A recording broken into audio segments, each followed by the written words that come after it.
Alléluia. Le message que le Seigneur m'a mis à cœur ce jour est intitulé « Si Christ s'est fait pauvre pour nous, pourquoi sommes-nous encore dans la pauvreté ?»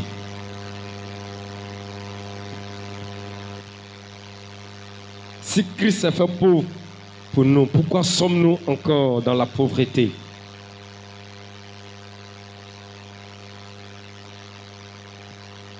Ou encore, si Christ s'est fait pauvre pour que nous soyons enrichis, pourquoi sommes-nous encore dans la pauvreté?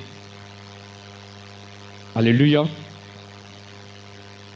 Je vais prendre le passage de 2 Corinthiens 8, verset 9.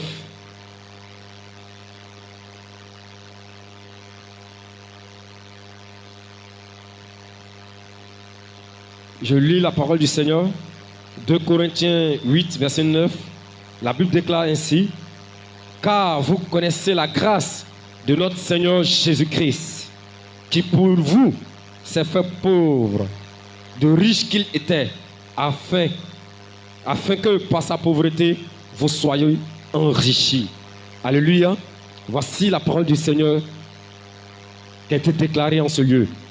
Il dit: Christ s'est fait pauvre, de riche qu'il était, il s'est fait pauvre, il est venu sur la terre. Et il y a des personnes qui l'ont négligé. La Bible déclare qu'il était dans son trône. Quand il lit la Bible dans le livre de Philippiens 2, à partir du verset 6, la Bible déclare qu'il s'est humilié lui-même. Et il est venu sur la terre en prenant la forme d'un serviteur.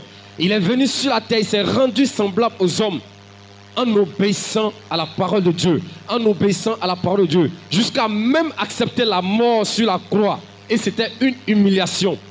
Il pouvait rester dans son trône pour dire je suis Dieu. Il pouvait rester dans son trône pour dire je suis le Créateur. J'ai toute la richesse, j'ai tout l'or, j'ai tout sur la terre, j'ai tout dans le monde. Mais la Bible déclare qu'il s'est humilié, il est venu sur la terre. Il s'est rendu semblable à un homme. Il s'est rendu comme un pécheur. Il est venu sur la terre pour que nous, on soit enrichis. Alléluia.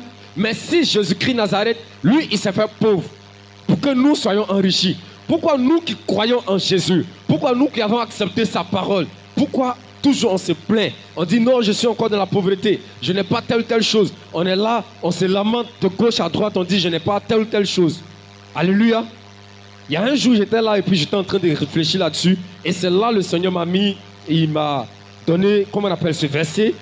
Et aujourd'hui, tout à l'heure, quand j'étais là, l'homme de Dieu a appelé, il dit qu'il ne pourra pas venir si je pouvais prendre la parole. Il dit, il n'y a pas de problème. Et c'est là le Seigneur m'a dit de venir prêcher ce message. Alléluia. Peut-être que ça peut te servir aussi pour nous tous. Alléluia. Donc tu vas te connecter à la pensée de Dieu. Et tu vas comprendre en ce jour la prédication de ce jour. Amen. Si Christ s'est fait pauvre, pourquoi nous, on demeure toujours dans cette pauvreté?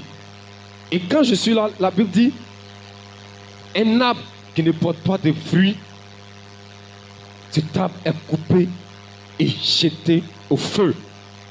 Et hier même l'homme de Dieu, Romain, il a prêché là-dessus, dans la cellule de prière des jeunes. Donc, c'est une manière de dire quoi? Si nous sommes en Jésus, et puis nous ne portons pas de fruits, la Bible déclare que tu seras coupé et jeté au feu.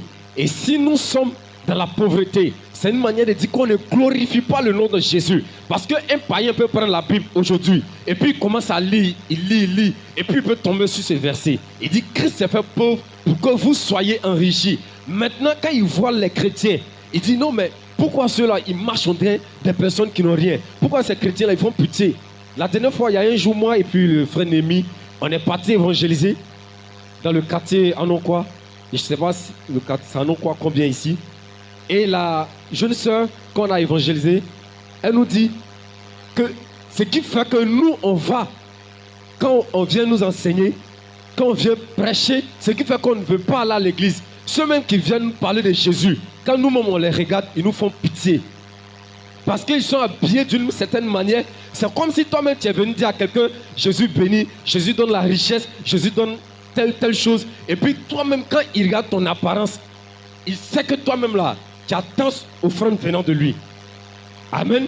Donc, il dit, ce jour-là, moi et puis Némi, on s'est habillés en veste complet. Elle dit, mais que c'était la première fois que des serviteurs de Dieu viennent l'évangéliser et puis ils sont bien habillés. Sinon, la plupart de ceux qui viennent l'évangéliser, elle ne va pas à l'église.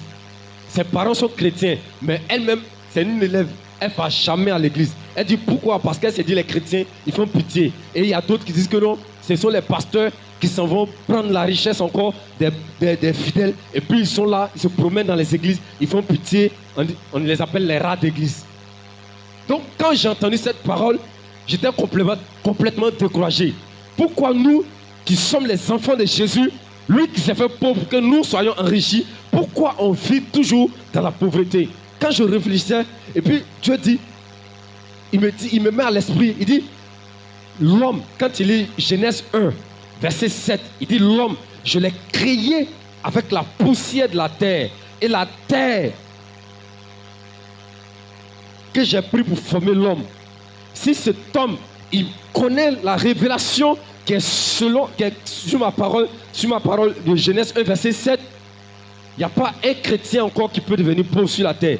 Donc j'étais en train de me poser la question, il dit, mais pourquoi le Seigneur me met ces paroles à cœur? Et il me dit encore ceci, il dit, tu vois l'homme, quand je le créais, j'ai pris la poussière de la terre. Et dans la terre, même s'ils ont appelé cette terre-là désert, dans le désert se trouve le pétrole, dans le désert se trouve l'or, dans le désert se trouve certaines richesses. Alléluia.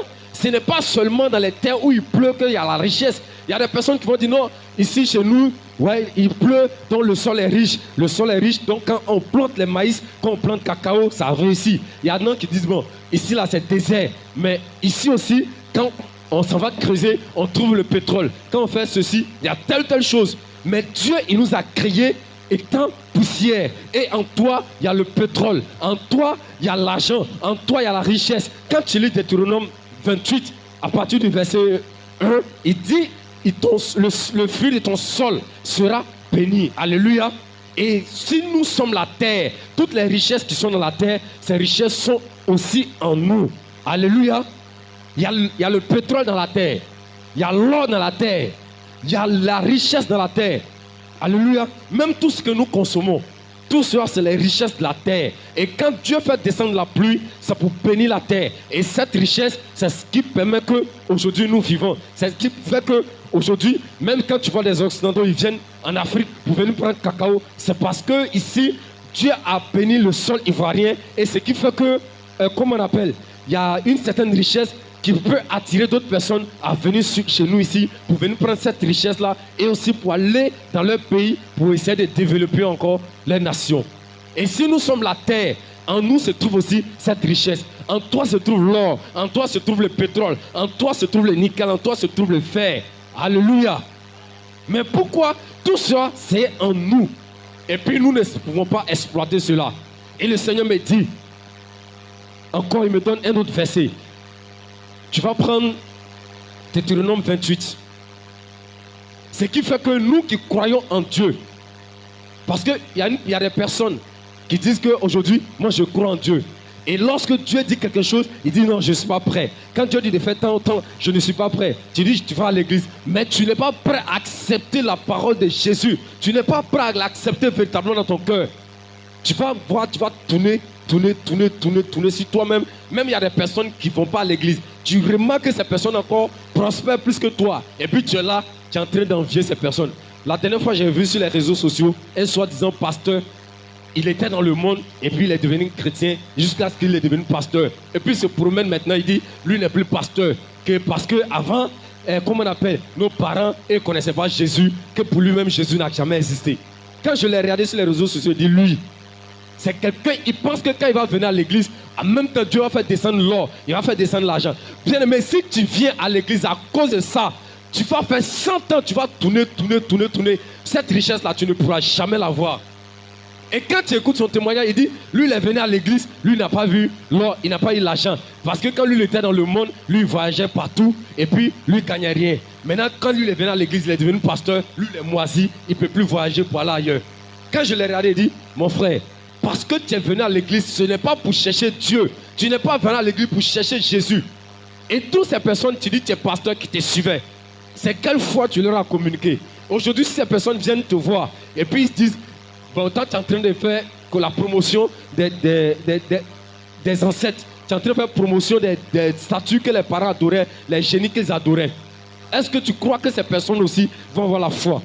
Est-ce que tu crois que ces personnes vont toujours croire en Jésus? Parce que toi, tu étais le leader, tu conduisais ces personnes, tu es découragé, tu dis non, il n'y a plus la richesse là-bas, que Jésus n'a jamais existé. Et puis tu es découragé, tu ne vas plus à l'église, tu préfères, comme on appelle, adorer ces fétiches-là. Alléluia.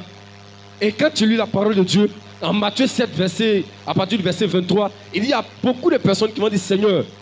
Ce n'est pas seulement ceux qui m'appellent Seigneur qui vont aller au ciel. Il y a des personnes qui ont fait des miracles même au nom de Jésus, mais qui vont aller en enfer. Même si tu veux, il faut prophétiser avec précision, et puis la prophétie n'a qu'à s'accomplir. Mais il y a des principes de base de la Bible. Si tu ne respectes pas ça, quand tu vas mourir, tu seras étonné de voir que tu vas aller en enfer. Alléluia. Donc on va lire la parole de Dieu. Tu vas comprendre pourquoi certaines personnes qui disent que je suis, comme on appelle, croyant, je vais à l'église, je suis chrétien, et puis pourquoi certaines choses n'avancent pas dans ma vie. Alléluia. Deutéronome 28, à partir du verset 1. Si quelqu'un a trouvé, il peut lire. Amen.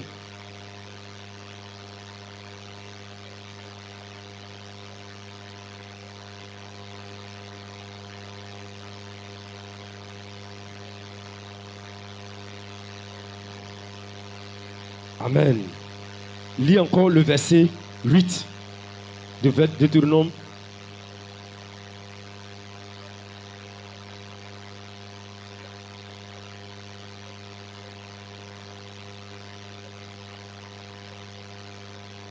Amen. Lis le verset 12. Amen.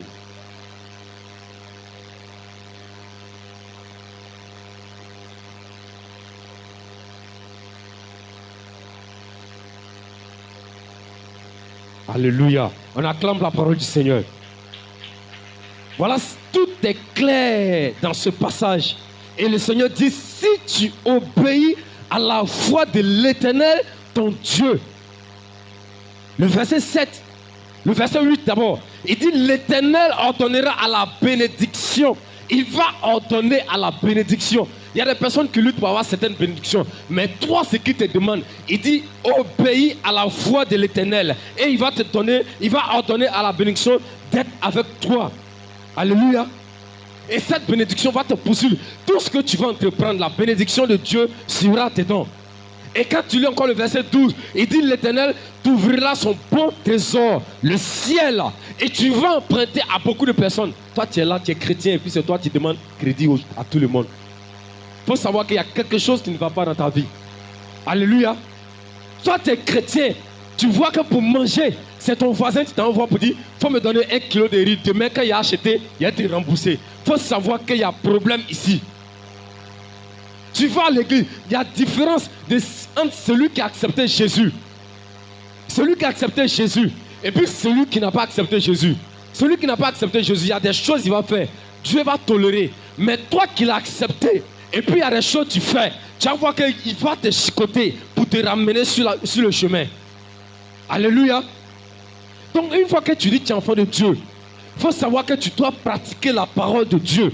Et une fois que tu en défenses, une fois que tu tournes à côté d'une parole, une fois que Dieu a dit quelque chose dans sa parole, et puis tu ne crois pas, ou bien tu refuses d'accepter cette parole, tu vas voir que toi aussi tu tournes sur toi-même en rond. Et rien ne va avancer dans la vie. Il y a des personnes qui ont donné leur vie à Jésus en seulement une semaine, mais Dieu les a transformés. Mais par contre, il y a des personnes qui ont fait 10 ans à l'église. Les mêmes personnes qui ont été converties nouvellement, ce sont ces personnes qui viennent bénir. Il faut savoir qu'il y a quelque chose qui ne va pas dans ta vie. Alléluia.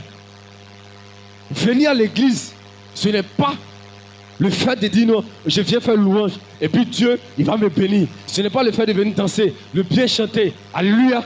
Quand tu viens faire cela, Dieu, il est content. Mais il dit, obéis à ma voix. Si tu veux voir la bénédiction, il faut obéir à ma voix. Et quand tu lis à partir du verset 15, la Bible déclare, mais si tu n'obéis pas à la voix de l'Éternel ton Dieu, si tu n'observes pas et ne mets pas en pratique tous ces ordres, tous ces commandements et toutes ces lois que je te prescris aujourd'hui, voici toutes les malédictions qui viendront sur toi et qui seront ton partage. Alléluia. Et Dieu va commencer à citer toutes les malédictions. C'est-à-dire, une fois que tu es enfant de Dieu, et puis tu refuses d'obéir à la parole de Dieu, il y a les malédictions à partir du verset 15, à partir du verset 16, jusqu'à la fin du verset 28. Tu vas voir comment ces personnes souffrent, tu vas comprendre que tu es dedans. Alléluia. Donc si je viens t'interpeller aujourd'hui, c'est pour emmener chacun d'entre nous. Parce qu'il n'y a pas un qui va dire non, il y a telle chose, moi je n'ai jamais désobéi à Dieu. La Bible déclare que si quelqu'un dit en son cœur, je n'ai pas péché, la vérité n'est point en lui. Et cette personne est une menteuse. Alléluia. Tu es menteur et tu veux dire que c'est Dieu qui est menteur. Alléluia. Et tu vas voir que tu tournes.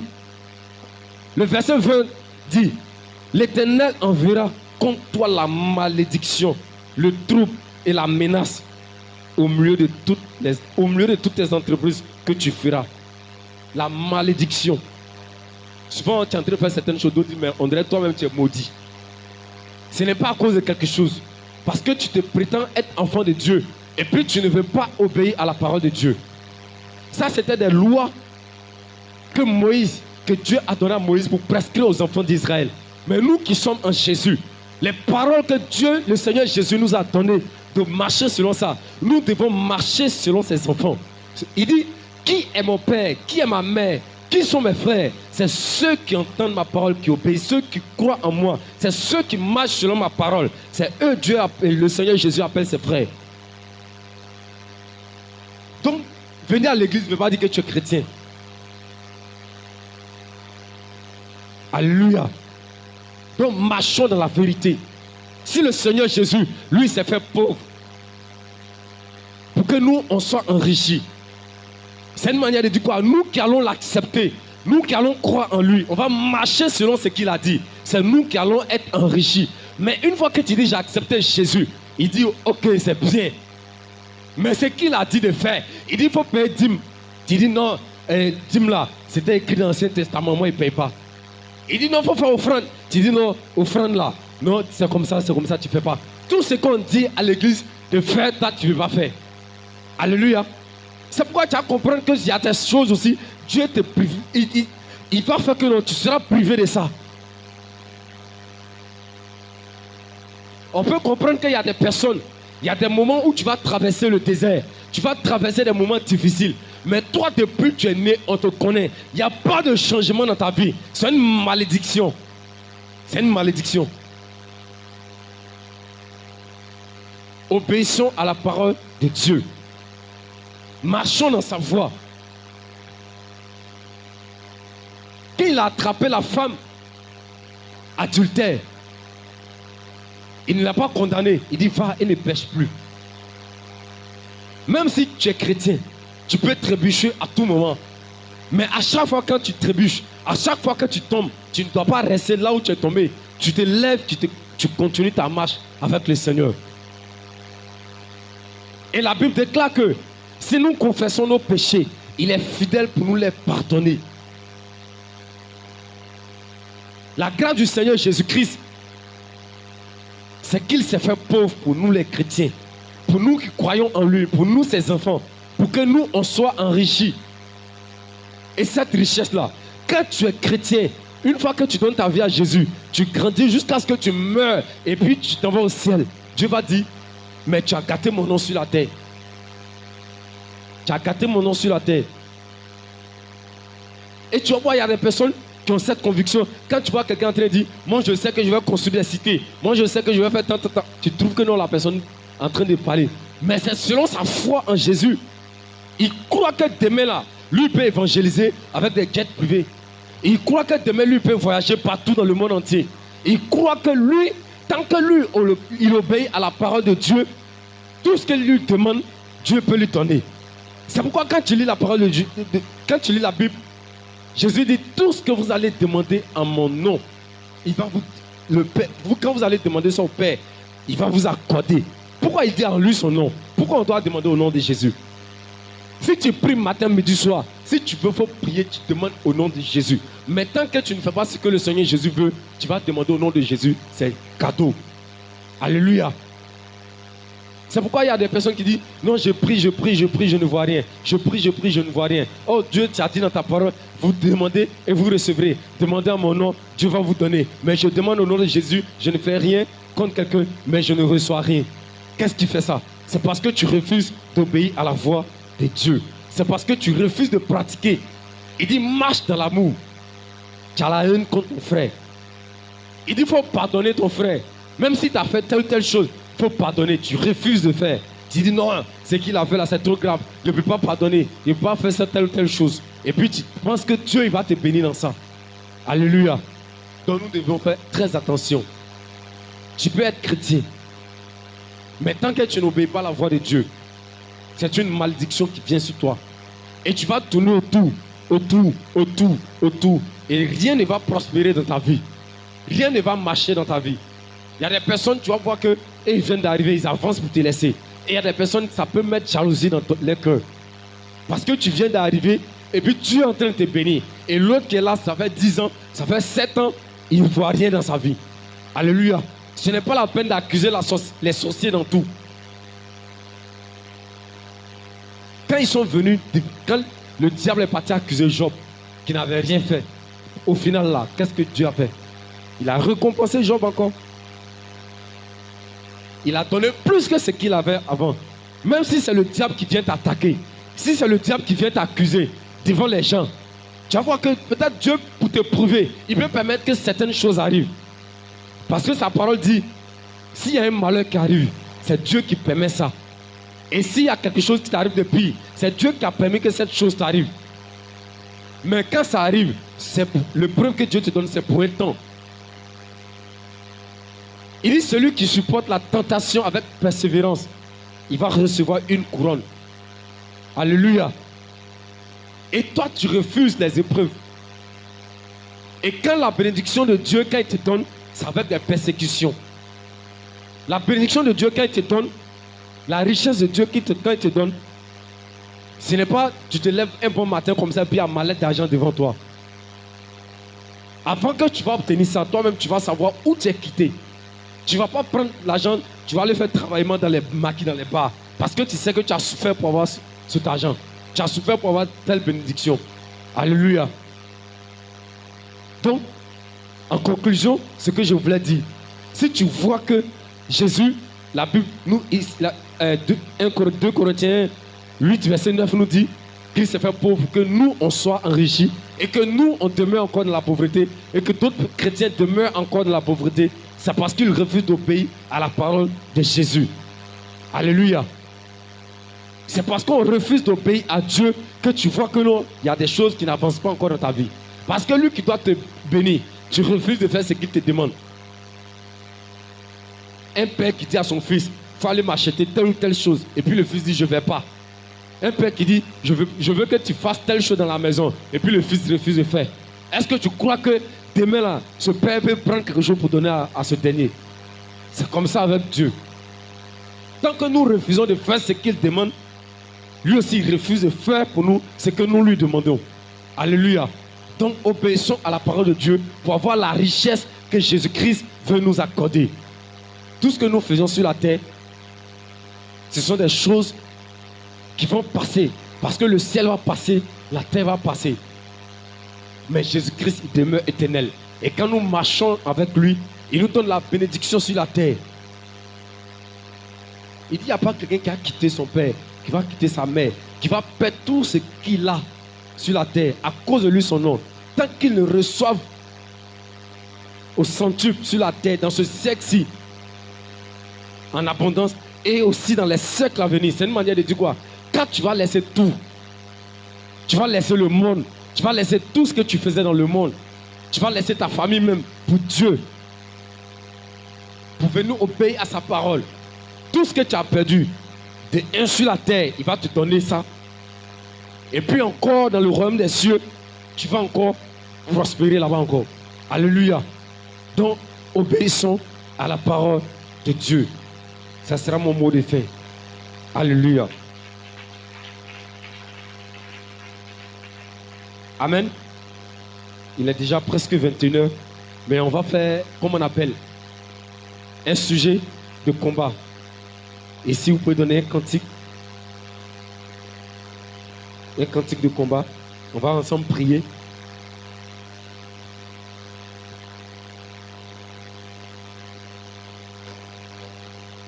Il est le feu divin qui peut contester avec Jésus. Il est le feu divin qui peut contester avec Jésus.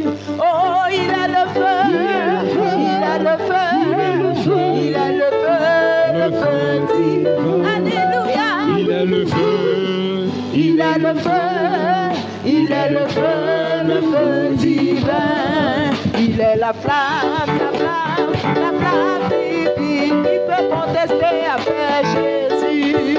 Il est la flamme divine qui peut contester avec Jésus. Oh, il est la flamme, il est la flamme, il est la flamme divine. Alléluia. Il est la flamme, il est la flamme divine. Alléluia. On va prier. Et ensemble, on va briser. Tu vas imposer ta main sur ta tête.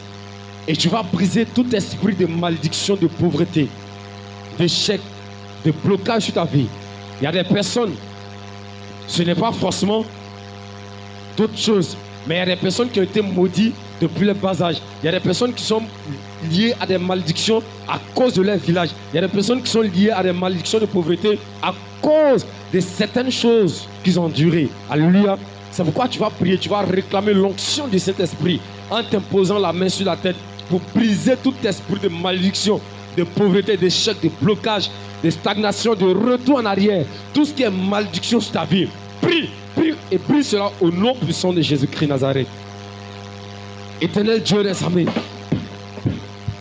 je réclame ton onction royale, l'onction du Saint-Esprit maintenant même, pour briser tout esprit de malédiction, de pauvreté, tout esprit de malédiction, d'échec, tout esprit de malédiction, de blocage, au nom puissant de Jésus. Je réclame l'onction qui brise le joug maintenant, pour briser tout joug de malédiction, de pauvreté, d'échec, de blocage, de retour en arrière, de stagnation sur ma vie. Au nom puissant de Jésus-Christ Nazareth, toute forme de malédiction soit détruite, soit brisée maintenant. Au nom puissant de Jésus, au nom puissant de Jésus. Et je proclame maintenant sur ma vie que là où il y avait la malédiction, que je déclare que je suis béni en ce lieu. Au nom puissant de Jésus-Christ Nazareth, je proclame maintenant que je suis une source de bénédiction. Je proclame maintenant que j'emprunte à des nations. Je déclare maintenant que des nations viendront maintenant, comme la reine de Saba est venue auprès de Salomon pour voir sa sagesse. Je déclare ainsi sur ma vie que des rois viendront maintenant même au nom de Jésus pour recevoir, oui, de l'argent, pour recevoir des instructions, pour recevoir, oh Jésus-Christ de Nazareth, au nom de Jésus, je proclame maintenant que je suis une source de bénédiction, que toute forme de malédiction sur ma vie soit changée en bénédiction au nom de Jésus-Christ Nazareth. Je réclame maintenant le manteau de gloire, le manteau de richesse de Jésus-Christ de Nazareth sur ma vie, au nom puissant de Jésus. Au nom de Jésus, je proclame maintenant que je suis prospère. Je proclame maintenant que j'avance de gloire en gloire. Au nom puissant de Jésus-Christ Nazareth. Au nom puissant de Jésus. Merci Seigneur. Au nom de Jésus. Alléluia. Amen. Tu vas acclamer puissamment Jésus-Christ Nazareth. Amen. On va prier et ensemble on va dire merci à Dieu pour ce temps que nous avons passé dans sa présence. Tu vas dire merci à Dieu en prenant ton offrande. Tu vas sceller tout ce que nous avons fait en ce jour à travers nos offrandes au nom puissant de Jésus-Christ Nazareth.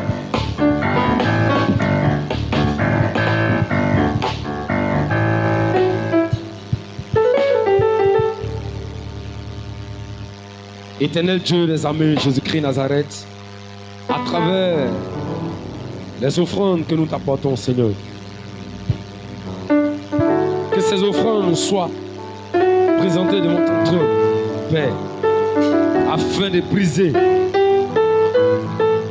tout ce qui est joug de malédiction, tout joug de malédiction, de pauvreté sur notre vie. Père, au nom puissant de Jésus, nous venons proclamer maintenant, nous venons sceller maintenant, Seigneur, notre richesse en Jésus à travers cette offrande. Que là où on parle de pauvres, Seigneur, que nous ne soyons pas inscrits, mais que nous soyons inscrits, que nous habitons parmi les milliardaires, des billionnaires de la terre, au nom puissant de Jésus-Christ Nazareth. Et nous glorifions le nom de Jésus. Cette fois, nous plongeons nos offrandes dans le sang de Jésus-Christ Nazareth. Au nom de Jésus. Amen. Tu peux apporter ton offrande. Ce que ton cœur